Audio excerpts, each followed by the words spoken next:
Bonjour, bienvenue sur Mon Financier. Les marchés européens sont très bien orientés aujourd'hui, soutenus d'une part par la confiance des investisseurs allemands qui s'est nettement améliorée au mois de novembre. C'est la première fois de l'année, donc un indice qui renforce finalement l'hypothèse de voir la première économie reprendre un petit peu de vigueur.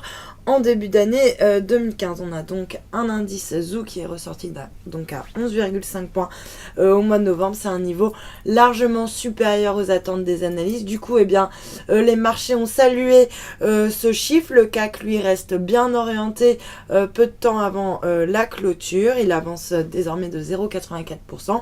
On est autour des 4263 points. Ailleurs, même tendance. Francfort s'adjuge 1,27% et Londres plus 0,42. Du côté des valeurs maintenant, le secteur des services pétroliers est très bien orienté, soutenu par des spéculations selon lesquelles, vous le savez, donc le rapprochement entre les géants américains Halliburton et Baker Hughes pourrait donner le coup d'envoi finalement à un mouvement de consolidation dans le secteur, y compris en Europe. Du coup, porté par cette perspective de méga fusion entre géants du secteur, on a Technip qui bondit de 2,76% ou encore Vallourec qui prend 3,5% sur le SBF 120.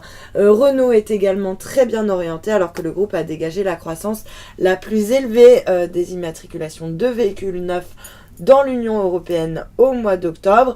C'est également l'entreprise qui a gagné le plus de parts de marché dans l'Union européenne. Le titre est salué, il prend 2,66%. Et puis Airbus à l'inverse et lanterne rouge sur le CAC, plombé par Crédit Suisse qui passe à sous-performance sur le dossier. Et puis on a également Michelin qui abandonne 1,16% après une dégradation de Exane. Alors la banque a adopté une opinion sous-performance sur le dossier. Elle en a profité pour réduire assez nettement d'ailleurs son objectif de cours puisqu'il passe de 90 à 77 euros. Alors en fait Exane juge que le consensus des analystes est trop optimiste sur le dossier. Et puis un petit mot également sur Eramet, sur le SBF 120 qui inscrit donc la meilleure progression en réaction à la publication de son chiffre d'affaires trimestriel. À noter que le groupe s'attend toujours à une nette hausse de sa rentabilité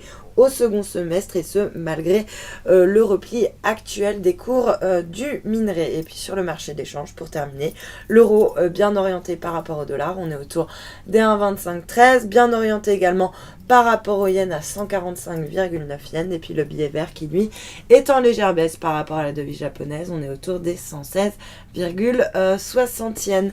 Voilà donc pour ce point marché, restez avec nous, excellente journée.